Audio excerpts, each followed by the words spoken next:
আমাকে এখানে ফেলে উজান কোথায় গেল? এভাবে সঙ্গের মতো বসে থাকার কোনো মানে হয়?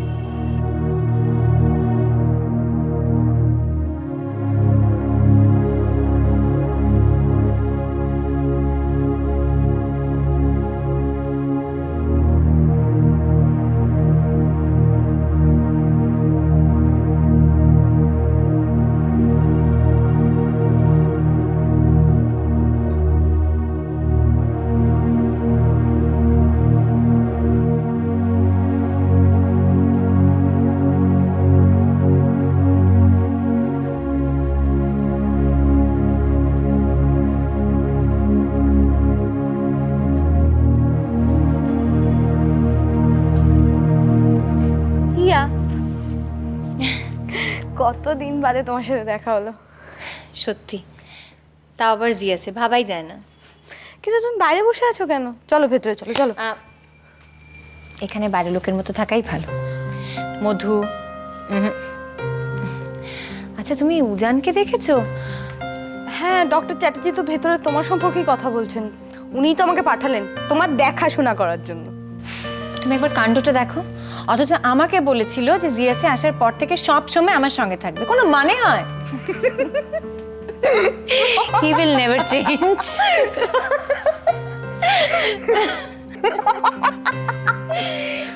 He will...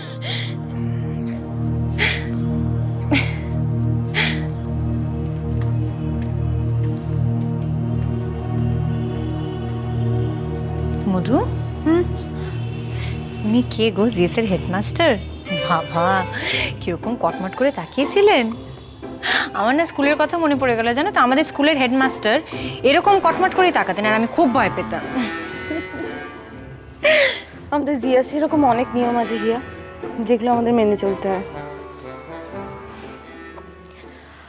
তার মধ্যে 1 নম্বর নিয়ম হলো তুমি এখানে জোরে কথা বলতে পারবে না, হাসতে পারবে না। 2 নম্বর নিয়ম হলো যে এখানে বাকি নিয়মগুলো আর বলতে হবে না, বুঝতে পেরে গেছি।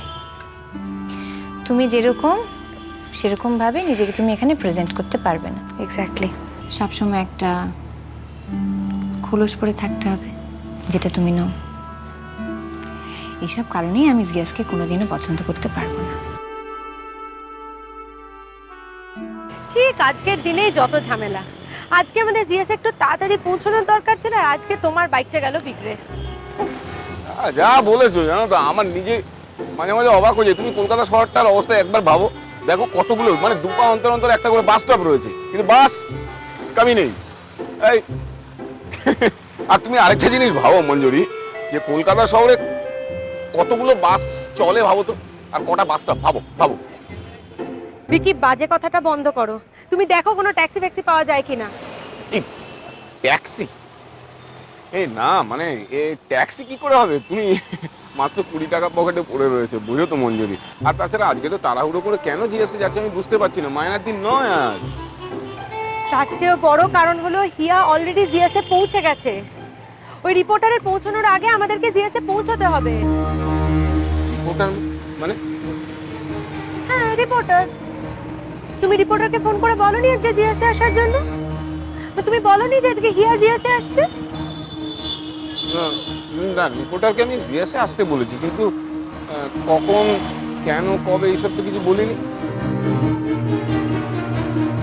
হ্যাঁ, আমি ওনাকে জিএসে আসতে বলেছি, তো ওনার সময় হলে আসবে, না হলে আসবে না। এ নিয়ে এত কথার কি আছে আমি তো বুঝতে পারছি না। আর তাছাড়া বাই দেবো, জিএস আমার বাড়ি নয় যে একটা অচেনা লোককে নিমন্ত্রণ করে বাড়িতে ডাকবো। আর একটাও কথা নয় বিকি, তুমি এক্ষুনি একবার ওনাকে ফোন করো। আমি পারবো না। বিকি, আরে বাবা, আমার কাছে ব্যালেন্স নেই। তুমি ওনার নাম্বারটা আমাকে দাও। আমি ফোন করছি, আমার নাম্বারটা দাও তাড়াতাড়ি। 94306618।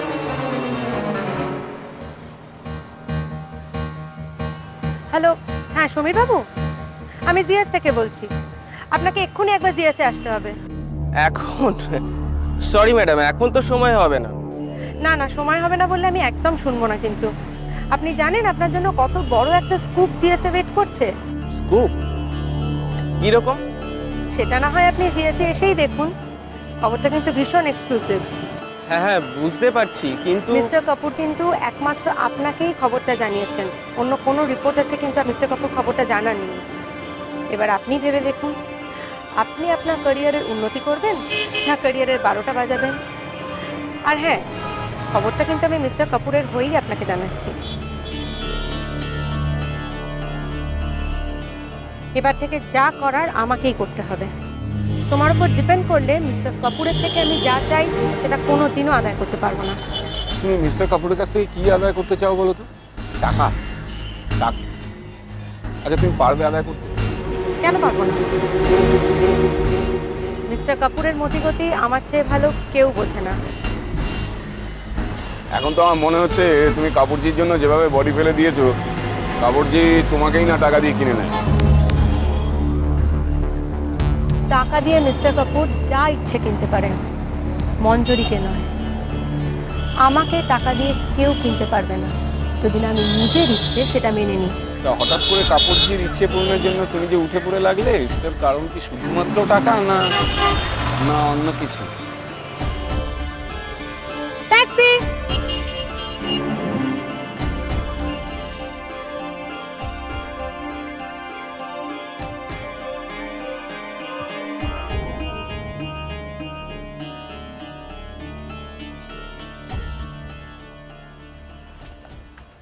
এসো হিয়া।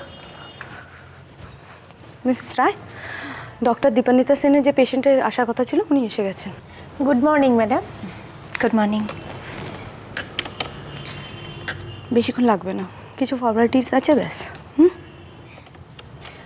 সব ব্যবস্থা হয়ে গেছে ম্যাডাম, কিন্তু আপনি তো পেশেন্টের নাম বলেননি। ও, লিখুন মিসেস হিয়া চ্যাটার্জি। মধু, বলছিলাম যে উজানের জন্য আমরা বরং কিছুক্ষণ ওয়েট করে যাই, ও আসুক, তারপর না হয় যা করে। ডোন্ট ওয়ারি, এখানে বেশিক্ষণ সময় লাগবে না। আমরা এদিকে কাজগুলো এগিয়ে রাখি, টেস্টগুলো করতে তো একটু সময় আছে এখনো। হ্যাঁ, আর ডক্টর চ্যাটার্জি যে কোনো সময় চলে আসবেন, ঠিক আছে?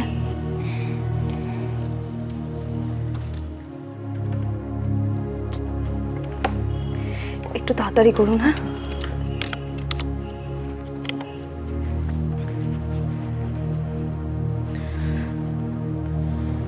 একদম চিন্তা করো না হিয়া, আমরা সবাই আছি তো।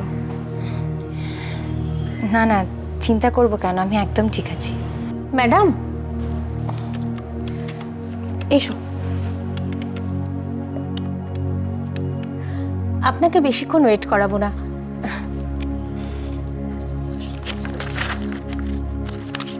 টেস্ট করানোর আগে কাইন্ডলি এই কয়েকটা জায়গায় একটু সাইন করে দিন।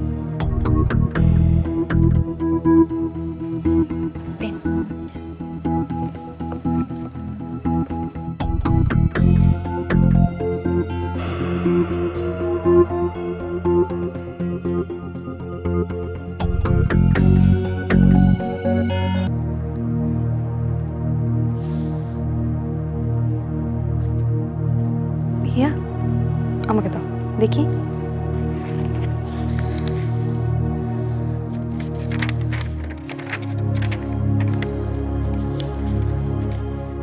আচ্ছা, এতগুলো সাইনের কি কোনো দরকার আছে?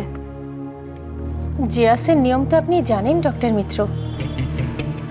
হ্যাঁ জানি, কিন্তু ব্যাপারটা হচ্ছে যে উনি তো ডক্টর উজান চ্যাটার্জির স্ত্রী, আর ডক্টর চ্যাটার্জি যখন নিজেই ওনার টেস্টের সমস্ত ব্যবস্থা করে রেখেছেন, তখন কি সত্যি এসবের কোনো প্রয়োজন আছে? কিছু মনে করবেন না, আমাকে তো আমার নিয়মটা মানতেই হবে। Please don't mind Mrs Chatterjee. Actually test করানোর আগে আমরা সব পেশেন্টেরই ডিটেল ইনফরমেশনের একটা রেকর্ড রাখি। সাইন করে দিলেই আপনার কাজ শেষ, তারপর আপনাকে আর বিরক্ত করব না। উনি ঠিকই বলছেন হিয়া, তুমি সাইনগুলো করে দাও, কোনো প্রবলেম হবে না।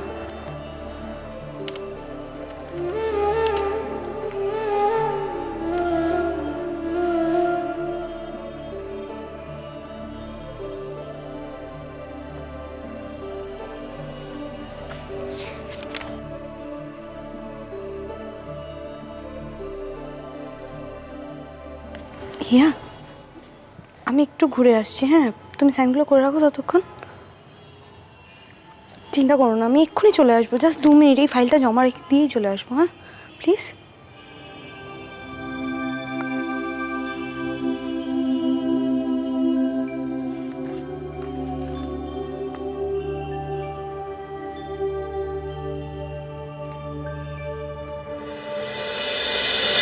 এখানে আকাশ নীল